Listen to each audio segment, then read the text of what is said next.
In the vast steppe of Kazakhstan, where the horizon stretches endlessly and the wind carries tales of the past, lay an abandoned fort, Schanakovskaya Fortress. Once a strategic military outpost in the late 19th century, it now stood in ruins, its stone walls crumbling and overgrown with wild grass. The locals whispered about the fort, claiming it was haunted by the restless souls of those who had once died within its cold, stone walls. In the small nearby village of Serik, rumors spread among the youth about the fort being a site for dares and ghost stories. Young men boasted their bravery, while the girls rolled their eyes, warning them against the spirits that allegedly roamed the desolate site. But the boldest among them was a boy named Daniyar. He was known for venturing into places others would never dare go, and he scoffed at the tales of ghosts. One chilly autumn evening, Daniyar gathered his friends, Aruzan, Akmal, and Zanar, and challenged them to explore Schanakovskaya Fortress with him. They arrived as the sun dipped below the horizon, casting an eerie twilight across the fortress. The wind howled around them, carrying an unsettling chill that sent shivers down their spines. "Ghosts don't exist," Daniyar laughed, stepping through the rattling gate. "They're just stories to scare children." His friends hesitated but followed him inside, their flashlights cutting through the thick darkness. The walls were adorned with peeling paint, and the floor was littered with broken glass and debris. A musty smell hung in the air, a testament to years of neglect. As they explored the crumbling interior, they stumbled upon a large room that had once served as the fort's barracks. In the center lay an old wooden table, and upon it rested a rusted rifle and some faded photographs. The photographs depicted soldiers in uniform, their faces frozen in time. The room's oppressive atmosphere seemed to grow heavier, and an inexplicable sense of dread filled the air. Suddenly, a loud crash echoed from the adjacent room. Startled, the group turned their flashlights toward the noise, instinctively huddling closer together. Slowly, Daniyar led the way into the room, where they found a dusty wooden cabinet that had fallen over. "It's just the wind," he said, trying to sound brave, though his pale face betrayed his anxiety. As they picked up the cabinet, they heard faint whispers echoing around them. At first, Daniyar thought it was merely the wind howling through the cracks in the walls. But then he noticed the voices weren't random, they seemed to be calling out in distress. "What? Did you hear that?" Zanar asked, his voice barely a whisper. "Probably nothing," Daniyar replied, though he felt the hairs on the back of his neck stand on end.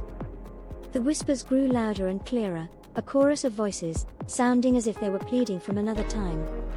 "We need to go," Aruzan urged, her eyes wide with fear. "Just a little longer," Daniyar insisted, not wanting to show fear in front of his friends. But deep down, something felt terribly wrong, a sense that they were not alone in the fortress. As they retreated to the main hall, a gust of wind slammed the doors shut behind them. Panic gripped the group. They rushed to the doors, pulling at the handles, but it was as if an unseen force was holding them closed.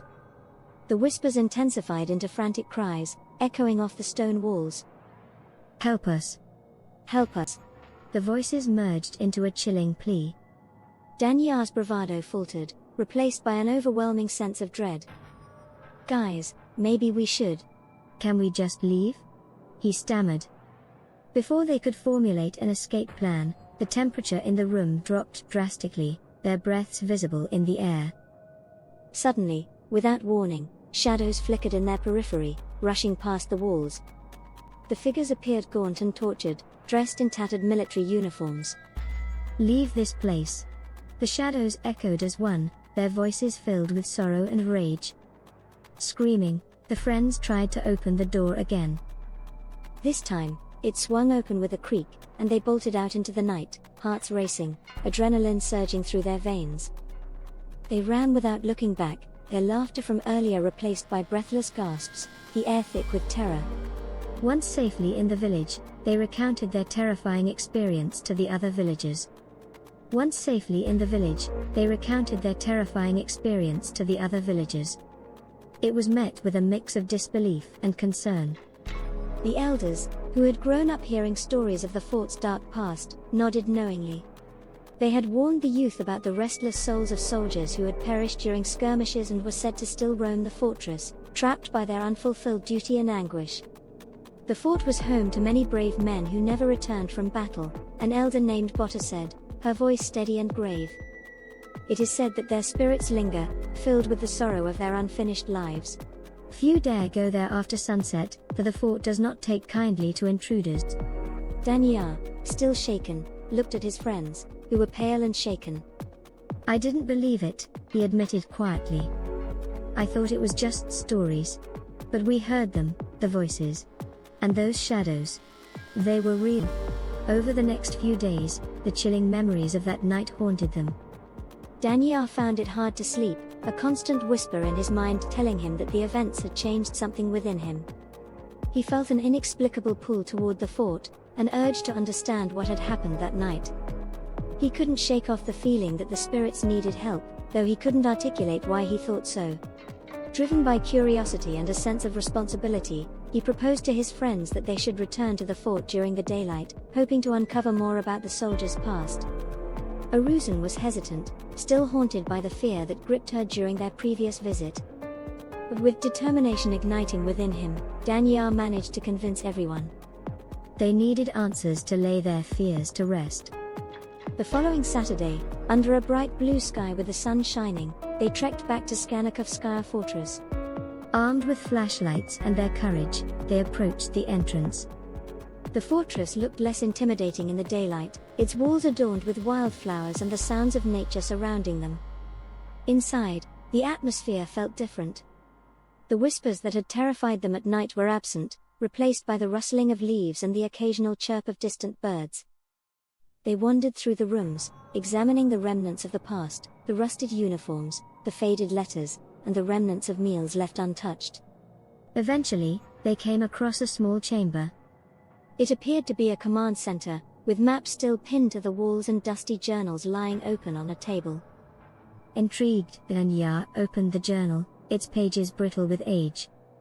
He read aloud about the last days of the men stationed there, a final stand against invading forces, a desperate plea for rescue that had never come. With every word, the weight of history pressed down on him, and he realized that these soldiers were not just phantoms, they had stories, lives, and families who awaited their return. The sense of dread began to transform into empathy.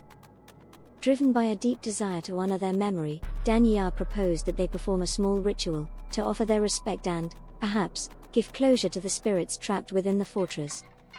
The others agreed, and they gathered in the main hall, choosing to light a small fire in a makeshift pit with the dry brush they found scattered around. As the flames danced, they shared their thoughts and hopes, acknowledging the sacrifices made by the soldiers. Daniyar spoke earnestly, expressing his regret for having dismissed their existence. He apologized, not just for his own ignorance, but for the unintentional disrespect shown toward the spirits who had once lived and fought in that very place. As they sat in silence, the atmosphere shifted. A gentle breeze wove through the fort, lifting the flickering flames and carrying a soft whisper of acknowledgement. They all felt it, an overwhelming sensation of peace sweeping over them. No longer were they merely trespassers in a haunted place, they felt like participants in a healing process. Gradually, as twilight began to descend, they decided to leave, feeling a little lighter than before. They stood together at the entrance for one last look, the fort bathed in the golden glow of sunset. At that moment, Daniyar swore he saw a figure standing at the window of the command center, a soldier in tattered uniform, nodding in gratitude. Though the vision soon faded, it was a moment he would never forget. As they left the fort, the whispers that had once echoed through its halls transformed into the gentle rustle of the wind, a sound that filled the group with new respect for the past. They understood now that the stories of those who came before them, even if filled with sadness, are what kept the spirit of the place alive. And so, the youths of Serik learned to respect not only the legends of their land but also the bravery of those who fought for the futures of their loved ones. They returned to their village with a richer understanding of history, determined to share the stories they had uncovered with others. Years passed, and Schanakovskaya Fortress became a site of pilgrimage for those seeking to learn about their heritage, a place where the past intertwined with the present, not out of fear, but out of respect for the sacrifices of those who had come before.